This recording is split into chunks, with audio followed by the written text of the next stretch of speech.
I've been getting the same question a lot lately. How do I find a mentor? In this video, I'm going to give you the steps you need to take to find your mentor by becoming the right kind of person. So let's get started. Step 1. I would say hit anything that moves. I mean, it reminds me of a story when I was a kid. I was playing grade school football, and one day the coach got really exasperated, I guess, and he said, "For God's sakes, hit somebody. Hit the ground, hit the ref, just hit something for God's sake." He threw his hat on the ground when he said that. So much the success in my life, whether it's been in business or spiritual, is I just keep moving and hitting anything that moves. For example, when I was living with Mobley, who was the IBM executive, who I became his protege and lived in his house with him. Well, I read an article in the Washington Post about a roundtable discussion. This was back in the late 70s, using psychedelics for therapy and spiritual breakthroughs, et cetera, et cetera. And one of the guys that was mentioned was a man named Bill Richards, and he was at the Maryland Psychiatric Institute at the time, according to the article. I picked up the darn phone and called the Maryland Psychiatric Institute. And I got Bill Richards on the phone. And lo and behold, he said, "Come on over." And the next thing you know, I'm over there having, it's in my book, the whole description. He ended up becoming an incredible mentor to me over the years and extremely important to me when I got to a crisis in my life. I just picked up the phone. I got really interested in a book called Life After Life by Raymond Moody, which is stories of people who have life after death experiences when they have a heart attack. I mean, I drove 6 hours one day because I heard he was giving a talk down in the Blue Ridge. I was living in D.C. at the time. It took me almost 6 hours to get there. It was a terrible lecture. I decided I didn't want him to be my mentor. But I drove the 6 hours. So I don't tell all the stories of all the dry holes I dug. But I was the kind of kid, even in college, after every class, I was up talking to the professor. I was up there talking to the professor. And then all of a sudden, I was into Russian history, and I started talking. His name was Vinogradov, and he was my teacher. I was a freshman. I'm asking him all these questions. And next thing you know, he takes me under his wing. I take another class with him. And the next thing you know, I'm invited to sit in on graduate level classes. Here I am, a second-term sophomore in college, and I'm going to the professor's house, sitting in a room with 30-year-old graduate students, and he had already mapped out this whole thing. I was going to go to graduate school to study under Hameson at Columbia, and I was going to go to Russia because I put myself in play, because I was the guy that I wanted that edge, too. I wanted it when he got to my paper. I wanted to say, "Oh, I know this guy. This is Augie's paper, so he's going to read it through that lens. And it might be the difference between a B+ and an A-." But I couldn't understand. There was 200 kids in the class. And maybe 5 of us were up there talking after class to the professor. To me, if I saw somebody that was interesting, that's how I started with my Zen teacher. I went to a lecture. He blew my mind. I walked up to after. Everybody else that loved the lecture, they all filed out. I walked up and I said, "Hey, how do I learn more?" And the next thing you know, he'd give me his phone number. He said, "Come down to West Virginia." And the rest, as they say, is history. But the thing that amazes me, because I get a lot of people coming to me for mentorship, how unprepared they are. They don't do their homework. They don't come in with any, it's like an entitlement. It's like, of course you want to meet me. Of course you want to mentor me. They don't come prepared. They haven't read my stuff. They haven't studied. They don't have their questions aren't prepared. Their questions aren't polished. They're just kind of vague. I don't know what I really want to do in my life. Really? If you got an audience with the Pope or the President of the United States or Jesus Christ, you really come in just kind of off the fly. And it's like the same thing when I was interviewing people for jobs. 95% of the people that come in for an interview are not prepared. It's off the top of their heads. They haven't done their homework. They haven't really thought it through. They don't have, the questions they have are just rote kind of questions. What's the retirement plan? What are the plans for the future?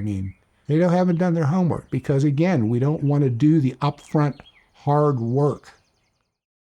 When I was living in Boston, Massachusetts, back in 1975, I was laying carpet for a living, and carpet got really slow in the wintertime. So I was hard up and I needed money, and I was a Zen guy at the time, and I still needed to make my own money. So I looked in the newspaper, Sunday newspaper, and it was like Tuesday, and there was an ad for a copy machine salesman to sell copiers for 3M. So I picked up the phone and I called up and I said, "Hey, I'd like to get one of these interviews." And she said, "Oh, I'm sorry." She said, "People don't understand, by the way, how hard it was to get a job back in this is the 1970s. She said, they're interviewing every 30 minutes all this week, and every single interview's gone. So there's no room for you to get an interview."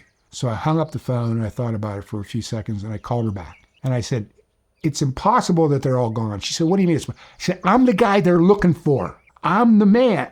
You got to get me in there. There's got to be a way for me to get an interview. There's got, you got to, She started to laugh. She said, I'm sorry. You might walk on water. You probably do. But I'm telling you, it is just wedged. There's no room. I can't do anything. So I hung up the phone again and I paced up and down in my apartment. And I called her a third time. And she said, you again? And I said, yeah. And she said, what do you want now? I said, you're telling me that there's interviews every 30 minutes for 5 days and they're all gone. I said, okay, that's 8-hour day. That's 16 a day times 5 times 16. What is that?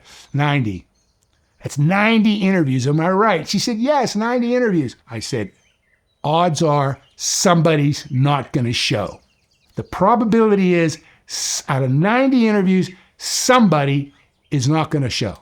If you tell me where they're holding these interviews, I will go and sit outside the door all week if I have to, until that person who doesn't show. And then I will get that interview. And then they're going to hire me. She said, my God, they got to talk to you. 5 minutes later, she called me back. She said, they're waiting for you right now at MIT. That's where they're interviewing. I was living in Cambridge at the time on Harvard Square. I remember I cut the crap out of myself shaving. I rushed down to shit. They hired me on the spot. They sent everybody else home. That's stacking wood. That's washing the dishes. That's doing what it takes. And I have a whole bunch of stories from my sales career and my business career and how we started our business, how I got my job in construction, how I got my job at MTV. By being willing to do what the other guy ain't willing to do. By being willing to do what doesn't even occur to the other guy to do. Because he's got a sense of entitlement, or he's got a sense that I'm a good little boy, I'm going to get in line and it's just going to happen. No, you hit everything that moves. It came in great handy when I got into sales, because sales is a probability game and you got to take a lot of rejection and you drill a lot of holes. Oh, I got that job at 3M, and the 4th month that I was there, I won the Salesman of the Month for the whole New England region. So we had this great big meeting, and then after the meeting, the other thing I remember from that meeting is all these guys that I didn't know from these other offices. They crowded around me and they said, how'd you do it? How'd you do it? What's your secret? You've only been here 4 months, and here you are, the Salesman. How'd you do it? I said, guys, I could tell you, but you'll be mad at me, if I tell you. Oh, no, please tell us, please. I said, you don't really want to hear what They begged me, and I said, okay, you ready? And they said, yeah. I said, if you make a certain number of calls, that'll lead to a certain number of appointments. And if you get a certain number of appointments, that'll lead to a certain number of demonstrations. And if you get a certain number of demonstrations, a certain percentage of those will turn into sales. It's a numbers game.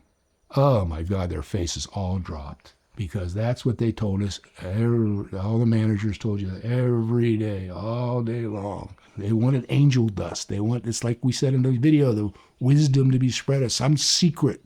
I was even trying to mentor they brought a kid on, and they asked me to mentor him. And eventually he said, I figured out why you're so successful. And I said, why? He said, your blue eyes.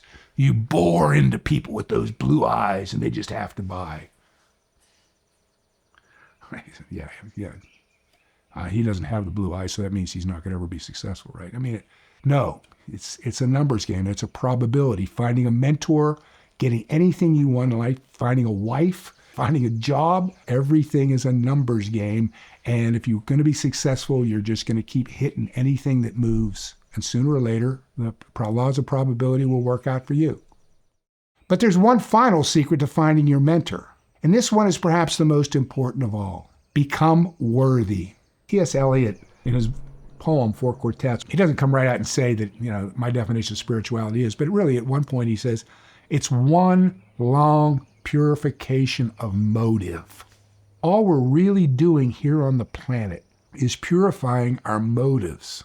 One of the things that really, really bothered me when I was young is I felt like a phony. I was a phony. And I knew I was a phony, and I didn't know how to get authentic. I was phony because I was afraid. So I needed to be the person that other people expected me to be or whatever. So my motives weren't pure. I remember I was trying to write a diary, and I wanted to be honest in the diary. So I was saying really terrible things about myself in this diary. And I started to laugh. I said, you phony baloney bullcrapper. I said, you're telling yourself that you're never going to show this to anybody. But in the back of your head, you're expecting that somehow or another somebody's going to discover this diary after you die.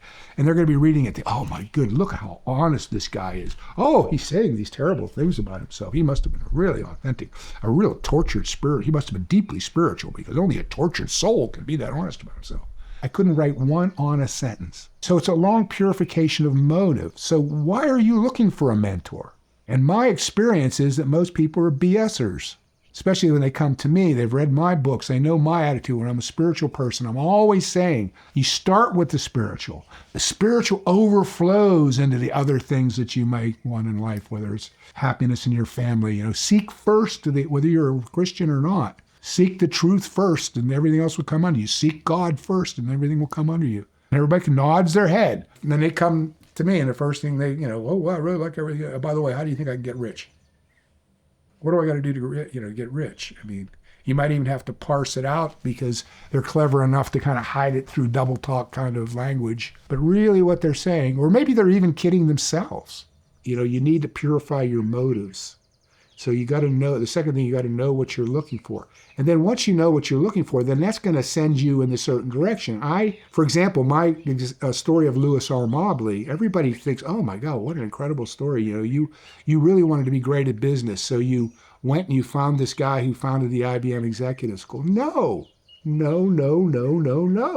I went to a spiritual bookstore. I asked the woman who ran a spiritual bookstore, who could help me in the Washington spiritually. When I said the smartest people, I was always talking spiritually. Who can help me be a better person? Who can help me with my character? How can I be more authentic? How can I be true? I read an article for Forbes about personal development, and I started it with a quote from Dostoevsky. When he was only 17 years old, he wrote a letter to his older brother. Man is a mystery. If you spend your entire life trying to figure it out, don't say you wasted your time. I occupy myself with that mystery because I want to be a man. Here he is, a 17-year-old boy who only a few years later becomes an absolute sensation in Russia as an overnight success as a writer. Dostoevsky is considered one of the top, everybody considers one of the top 5 or top 10 greatest writers that ever lived. Does he say anything about wanting to be a writer? Does he say anything about wanting to be famous? Does he say anything about wanting to get rich? Does he, and excuse my French, does he say anything about wanting to get laid? All he asked for a lifetime of introspection and a lifetime of character development or personal development or spiritual seeking. He said, man is a mystery. If you spend your entire life at it, don't say you wasted your time. I occupy myself with that mystery because I want to be a man. And people just don't get it. That seems too vague and abstract. It's the greatest thing you could aspire to. My Zen master, Richard Rose, has got permission to put it on the cover of one of his books. And it's a statue. It's actually in North Carolina, so I came all the way down here to see it, of a man carving himself out of the stone. And he's reaching around, he's got a chisel in his hand, and he's carving himself out of the marble. That's what life's about. Carving yourself out of the marble that you were born with. But getting people to aim that high, I talked so much in my other book, aim past the target. Aim past fame and wealth and all this kind of stuff. Go for the big picture. Like the story of Aladdin's lamp, The black magician tells Aladdin, he says, he knows he's corrupt. He can't go down into the cave where the lamp is. He needs a virgin boy who's pure, purification of motives, right? He says, now when you get down there, you're going to find gold and silver and rubies and pearls and heaps of everything, Ignore all that. Go to the back of the cave and you're going to find this dingy old lamp that doesn't look like it's worth 15 cents. That's what I want. Bring that back. And he says, on the way back, if you want to, you could pick up a few things. And he ends up picking up a couple gold plates for his mother. Not even then does he want anything for himself. He picks up a few trinkets for his mother on the way back out. It's all there. The fact that it's a cave, that you got to go down, that's going deep into the self or wherever, or into the soul, contemplation, meditate, whatever you want to call it, the unconscious mind. You have to be purified to be able to do it. You have to do it with the right motivations. And along the way, as you're developing yourself, as you're going through the desert experience and everything, you're going to be tempted to use your power for money and go, no, ignore that. Go for the lamp, which has the genie, which can give you everything. And what is the lamp? The self. Then be a man, just becoming a man, becoming the best person you can be. Once you're a man, once you're a real human being, everything else is easy. It's a Swiss Army knife that opens every door. Work on your character. The whole time that I was working with Richard Rose, the Zen teacher, my job was to kind of spread the word. So I was hopscotching around the Northeast from city to city. And while I was in these cities, one of my things that I always did was I'd go to I hung out at spiritual bookstores. I didn't drink, I didn't smoke, I wasn't dating women. I was a fanatic for the Zen stuff. So what did I do for recreation? I'd go to bookstores. And so I would go and I'd ask for the owner. I'd get the owner and I'd say, who are the coolest people in town? Who do you know? Who can you turn me on to? Somebody that can teach me something about life. And I happened to be in Washington, D.C. There was a bookstore in Georgetown called Yes. And Yes was a spiritual bookstore, one of the best in the country. So I went to the Yes bookstore and I was browsing for a while. Then I just asked for the owner and I got the owner and I said, hey, who do you know? Who can you turn me on to? Who can teach me something about life? Who can help me be a better person than I am today, She went through a Rolodex, and I remember an old-fashioned Rolodex stuffed with all kinds of business cards and stuff. And she pulled out this guy, Lewis Mobley, and a phone number. That's all it was. I asked for more details. She wouldn't give me any more details, so I went home, and I called him on the telephone, and I said, hey, I was at the Yes bookstore, and this woman says you know some stuff about spirituality, and you might be able to steer me in the right direction on some stuff. And I'll never forget, the first thing he said was, come on out! He was from Georgia. He went to Georgia Tech. And he had this real strong Southern accent. He's, come on out, he said. And so he lived out in the Maryland countryside. So I drove from D.C. out into the Maryland countryside. And his whole family poured out to greet me. And I ended up staying until 4 o'clock in the morning or something like that, because the guy it turned out that he had been the founder of the IBM Executive School, and he ran it from 1956 to 1966, and he came up with all these incredible insights into executive leadership. Long story short, I spent till 4 in the morning, and not only that, God, the guy knew everything about management and about theology and about philosophy and about, he was just incredible. And so I walked out of there. There's a quote, it's a quote from Moby Dick, actually, I felt like as top-heavy as a supperless college student with all of Aristotle in his head. And that's the way I walked out of there. So a year later, I couldn't stop thinking about this guy. And so I called him up on the phone and I said, hey, Lou, I got a proposition for you. I'd like to come. I know you retired. You've got this small consulting firm to keep out of your wife's hair. I'm a pretty good salesman. I'd like to go out and get you clients, but I don't want you to pay me. All I want in exchange is teach me everything you know. And he said, I'll go you one better. He said, you can actually move into my guest house, have your meals with me and my family, live with us basically. Not just basically, I lived with them. And he said, every morning we will meet one-on-one in my study, and in the afternoons you can go out and hustle up clients. He said, but I insist on one thing. And I said, what's that? He said, I insist on paying you for your work. So I became his protege, and I was his protege for the next year and a half or 2 years or whatever. And then I moved to New York and got my job at MTV. There was a constant stream of people coming through his house, which was cool. I really enjoyed that too.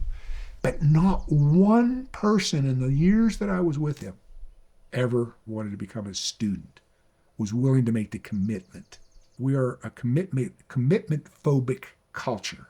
I even heard that kids today, when they go out on Friday night, don't make plans. They just text as they're going, well, we're all going to go here, and we'll decide when we get there where we're going to go next. And it's just a constant. And nobody wants to be pinned down. Nobody wants to actually to commit to anything. They want to keep all their options open all the time. And if you're going to get anything out of a mentoring relationship, you got to make a commitment. You got to be committed. The most important thing, you got to be committed to do what as my personal trainer likes to say, when all else fails, do what your personal trainer asks you to do. When all else fails, do what your mentor asks you to do.